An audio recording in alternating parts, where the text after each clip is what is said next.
தாவீது தன்னுடைய எல்லா சூழ்நிலைக்கும் முன்பாக அவன் இந்த சூழ்நிலையை சந்திக்கும் போது, ஒரு உதாரணத்துக்கு சொல்லுகிறேனே, ஏதாவது ஒரு ராஜ்யத்தை அவன் பிடிக்க வேண்டும் என்று அவன் தீர்மானம் பண்ணுவான் என்று சொன்னால், அப்பொழுதெல்லாம் கர்த்தர்கிட்ட கேட்பான், ஆண்டவரே நான் போகலாமா? ஆண்டவர் சொல்லுவார், நீ போ, நான் அந்த தேசத்தை அந்த இனத்தை உன் கையிலே நான் என்ன செய்தேன்னா ஒப்பு கொடுத்தேன். ஹல்லேலூயா.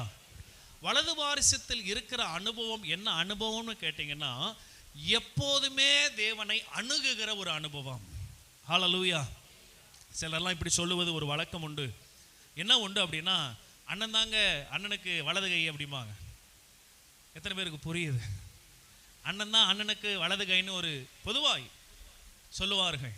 அதனுடைய அர்த்தம் என்ன அப்படின்னா, அவரை கேட்காம இவர் எதுவுமே செய்ய மாட்டார், இவரை கேட்காம அவர் எதுவும் செய்ய மாட்டார். அதான் அதனுடைய அர்த்தம். ஹல்லேலூயா.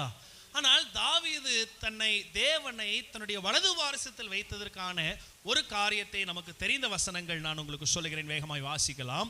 சங்கீதங்களின் புஸ்தகம் 16வது சங்கீதம் 8வது வசனத்தை எடுத்து ஒருவர் வேகமாய் வாசியுங்கள். சங்கீதம் 16:8. கர்த்தரை எப்பொழுதும் எனக்கு முன்பாக வைத்திருக்கிறேன், அவர் என் வலது வாரிசத்தில் இருக்கிறபடியால். ஹல்லேலூயா. தேவனிடத்துல கேட்கிற அனுபவம் என்னத்தை கொண்டு வரும்னு கேட்டீங்கன்னா, நம்மை அசைக்க விடாதபடி நம்மை நிலை நிற்க செய்யும். ஹல்லேலூயா. தேவனை நம்முடைய வலது வாரிசத்தில் வைத்திருக்கிற அனுபவத்தினுடைய மைய கருத்து எதுன்னு கேட்டீங்கன்னா, ஒருவேளை நான் சொல்லுவேன், ஒரு தனிப்பட்ட குடும்பத்தில் நீங்கள் தேவனை உங்களுடைய வலது வாரிசத்தில் தேவனுக்கு கீழே உங்கள் குடும்பத்தை எப்பொழுதும் கவனமாய் கவனித்து நடத்துகிறவராய் நீங்கள் இருப்பீர்கள் என்று சொன்னால், உங்கள் தொழிலில் நீங்கள் தேவனை பயன்படுத்தி தான் உங்கள் தொழிலை செய்கிறவர்களாக நீங்கள் இருப்பீர்கள் என்று சொன்னால், உங்கள் குடும்பமும் சோர்ந்து போவதில்லை, உங்கள் தொழிலும் முடங்கி போவதில்லை.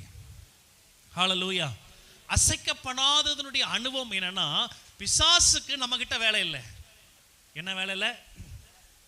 ஏன் பிசாசே நீ போ, என் தொழிலுக்குள்ள வர உனக்கு அனுமதி இல்லைன்னு சொல்றதை விட, ஆண்டவர் நீங்க வந்து உட்காருங்க, நீங்க வாங்க என் கூடன்னு சொல்லிட்டா போதும். ஹல்லேலூயா. எதுக்கு வேலை இல்லைன்னு கேட்டீங்கன்னா, பிசாசுக்கு நம்ம கிட்ட வேலை இல்லை. ஹல்லேலூயா.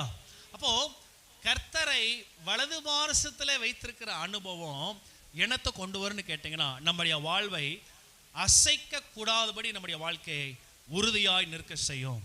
ஹல்லேலூயா. ஹல்லேலூயா.